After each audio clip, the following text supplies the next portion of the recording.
আসসালামু আলাইকুম, সবাইকে স্বাগতম। প্রিয় শিক্ষার্থী বন্ধুরা, এই যে কুমিল্লা বোর্ড 2023 সালে এই আইসিটির চতুর্থ অধ্যায় HTML এর উপর ভিত্তি করে যে সৃজনশীল প্রশ্নটি এসেছিল, এই ধরনের একটি উদ্দীপক ছিল science, commerce, humanities, physics, accounting, history, chemistry, management, Islamic history. এটি হচ্ছে উদ্দীপক।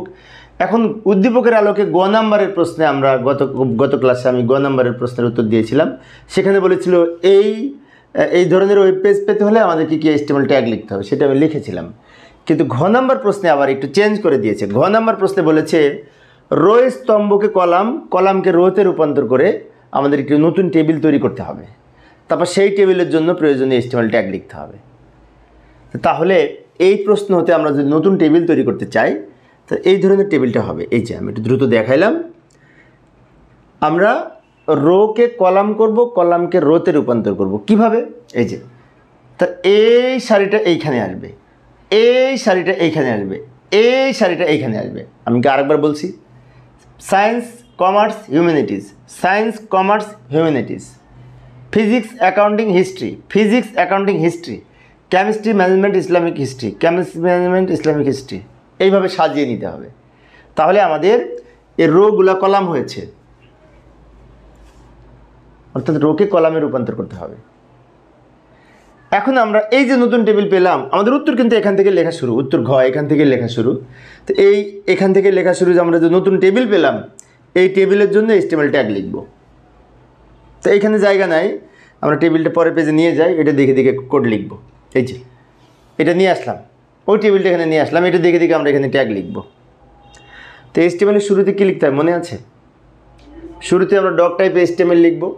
ডক টাইপ HTML দ্বারা ডকুমেন্ট টাইপ HTML বোঝায়।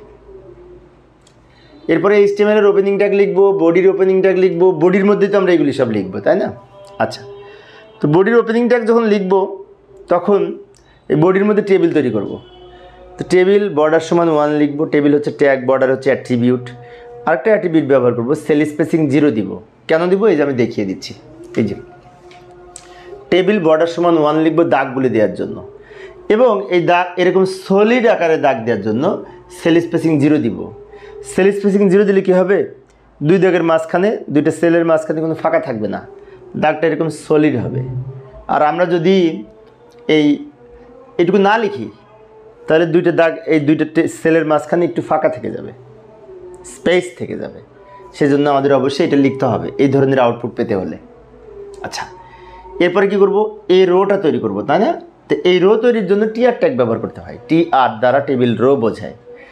তো লিখি টিআর, এবং আমরা লেখাগুলো মাঝখানের জন্য অ্যালাইন সমান সেন্টার লিখতে পারি। টিআর এর মধ্যে অ্যালাইন সমান সেন্টার লিখলে কী হবে? এই লেখাগুলি সব মাঝখানে থাকবে। এই যেমন কেমিস্ট্রি মাঝে আছে, ফিজিক্স মাঝখানে আছে, সায়েন্স মাঝখানে আছে, সেলের মাঝখানে আছে, তাই না?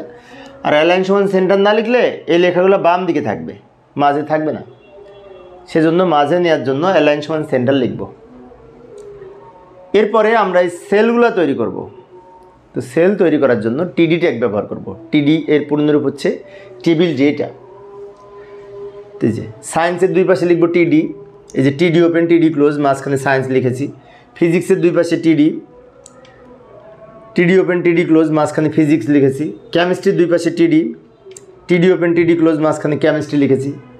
তারপর টিআর ক্লোজ করব, টিআর ওপেন, টিআর ক্লোজ। এবার এই সায়েন্সের দুই পাশে টিডি, ফিজিক্সের দুই পাশে টিডি, কেমিস্ট্রির দুই পাশে টিডি লিখেছি। সহজ না? হ্যাঁ, একদম সহজ। এখন আরেকটা প্রশ্ন শিক্ষার্থীরা করতে পারে আমাকে, যে এই যে অ্যালাইন সমান সেন্টার এখানে না লিখে আমি টিডির মধ্যে লিখতে পারতাম না? হ্যাঁ, লিখতে পারতাম। তখন এইখানে না লিখে যদি অ্যালাইন সমান সেন্টার টিডির মধ্যে লিখি, তাহলে 3 বার লিখতে হবে। আর আমি যদি টিআর এর মধ্যে তো টিডি, তাই না? তো টিআরকে যদি আমি নির্দেশনা দিই যে অ্যালাইন সমান সেন্টার, তাহলে এর উপরে কাজ করবে, প্রত্যেকটার উপরে। সেজন্য এখানে লিখলে 1 বার লিখতে হবে, আর এগুলোর মধ্যে লিখলে 3 বার লিখতে হবে। তো এখানে লেখাই ভালো, এই সারিটা হলো। এবার এইটা করবো কমার্স, অ্যাকাউন্টিং, ম্যানেজমেন্ট, তাই না? আচ্ছা, এই যে লক্ষ্য করি, আবার টিআর ওপেন করব, অ্যালাইন সমান সেন্টার লিখব। কমার্সের দুই পাশে লিখব টিডি, সেম সিস্টেম। অ্যাকাউন্টিংয়ের দুই পাশে লিখব টিডি, ম্যানেজমেন্টের দুই পাশে লিখব টিডি। তারপর টিআর ক্লোজ করব, টিআর ওপেন, টিআর ক্লোজ। এটা লিখেছি প্রত্যেকটা উভয় পাশে আমরা সেল তৈরি করার জন্য টিডি ব্যবহার করেছি, টিডি ওপেন টিডি ক্লোজ। এই পর্যন্ত লেখা হলো, ম্যানেজমেন্ট পর্যন্ত। এবার এইগুলি লিখব, তাই না? আবার এরকম আর একটা সেট হবে, TR open TR close, align সমান সেন্টার লিখব, তারপর দুই দিকে টিডি লিখব, মাঝখানে হিউম্যানিটিস, দুই দিকে টিডি লিখব, মাঝখানে হিস্টোরি, দুই দিকে টিডি লিখব, মাঝখানে ইসলামিক হিস্টোরি। যাই, বাকিটুকু এইখানে জায়গা নাই, পরের পেজে লিখি। এই যে আমি আবার টিআর অ্যালাইন সমান সেন্টার লিখব মাঝখানে নেওয়ার জন্য, তারপরে এই হিউম্যানিটিসের দুই পাশে লিখব টিডি, টিডি ওপেন টিডি ক্লোজ, মাঝখানে হিউম্যানিটিস, হিস্টোরি, হিস্টোরির দুই পাশে টিডি লিখব, টিডি ওপেন টিডি ক্লোজ, ইসলামিক হিস্টোরি, দুই পাশে টিডি লিখব, টিআর ওপেন টিআর ক্লোজ। তাহলে কী হবে, রো তৈরি হবে।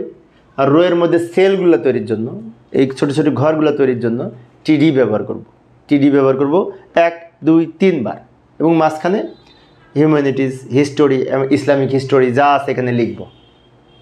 তো আমাদের কিন্তু টেবিল তৈরি করা শেষ, এবার ক্লোজ করার পালা। প্রথমে কি ক্লোজ করব, টেবিল ক্লোজ করব, তারপরে বডি ক্লোজ করব, তারপরে এইচটিএমএল ক্লোজ করব। Table close, body close, HTML close. আমরা জানি ক্লোজিংয়ে ফরওয়ার্ড স্ল্যাশ ব্যবহার হয়, এগুলো তো জানি, তাই না? এইভাবে আমরা এইচটিএমএল ট্যাগ লিখতে পারি এই ধরনের আউটপুট পাওয়ার জন্য। তো প্রিয় শিক্ষার্থী বন্ধুরা, আমাদের উত্তর কিন্তু এই বাম দিকের অংশটুকু।